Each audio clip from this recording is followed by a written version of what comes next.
According to the New King James Version, NKJV, 2 Corinthians 5:15 states, "And he died for all, that those who live should live no longer for themselves, but for him who died for them and rose again." Interpretation and meaning. The verse presents a profound truth about the motivation and purpose of a Christian's life, rooted in the love of Christ. And he died for all. This is referring to Christ's sacrificial substitutionary death on the cross for the sins of humanity. This was an act of profound love that compels the believer's response, that those who live should live no longer for themselves. For those who accept Christ's sacrifice, their old self-centered life is considered dead.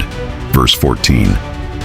This results in a fundamental shift in priorities, away from living for personal pleasure, selfish ambition, or worldly success, but for him who died for them and rose again.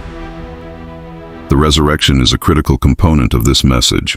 The Christian's new spiritual life is meant to be lived in service and devotion to Jesus Christ, the one who conquered death.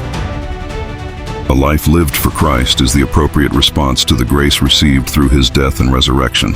Context within 2 Corinthians. This verse is a key part of a larger section where the Apostle Paul defends his ministry and motivations to the church in Corinth. Love of Christ as the driving force, v-14. Paul states that the love of Christ compels us. The powerful realization of Christ's love in dying for sinners is the emotional and theological basis for his ministry. The new creation, v-17.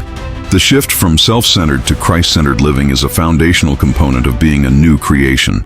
This new identity in Christ means old things have passed away and a new life has begun.